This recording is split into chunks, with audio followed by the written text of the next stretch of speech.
Published 2109 EDT, the 26th of August 2017. Updated 2138 EDT, the 26th of August 2017. She's the tart-tongued conservative commentator who recently came under fire for saying she would have run over Muslim activist Yasmin Abdelmajid.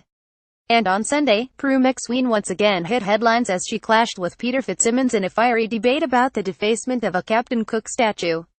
The Aborigines were, I believe, reasonably well treated, the outspoken star stated during her appearance on Weekend Today. Back in the headlines on Sunday's edition of Weekend Today, conservative commentator Prue macsween stated that the Aborigines were reasonably well treated as she clashed with Peter Fitzsimons. Prue's comments came as she and left-wing journalist Peter discussed the vandalization of statues of Captain Cook and Governor Macri in Sydney's Hyde Park.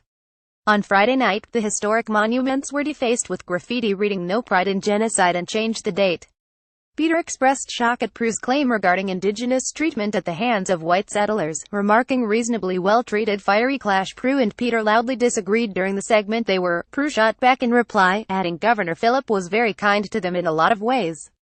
However, the outspoken pundit did concede that there were some acts of genocide in certain parts of Australia. Prue then defiantly stated, "Let's learn and move on. Why do we have to flagellate ourselves all the time?" Statue debate. On Friday night, historic monuments of white settlers were defaced with graffiti reading "No Pride in Genocide" and changed the date. She added, "We throw billions of dollars at the Indigenous community to try and help them. What more are we expected to do?"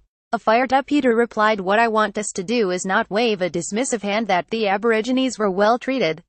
In our history, Aboriginal people, there are appalling things that happened." Prue held steadfast to her beliefs throughout the segment, also remarking, "It disturbs me that people want to enter into revisionism of history."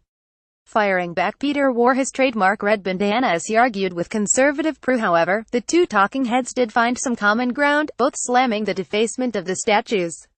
Peter labeled the perpetrator, who is still at large, a dickhead. Sunday's clash comes just weeks after Prue attracted ire for her statements about Yasmin Abdelmajid. Despite backlash, the tart-tongued commentator refused to retract her opinions, writing on Twitter, "To all you festering, humorless Twitter ferals.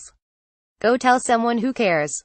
Get a life." Outspoken pundit. The clash comes just weeks after Prue slammed Yasmin Abdelmajid.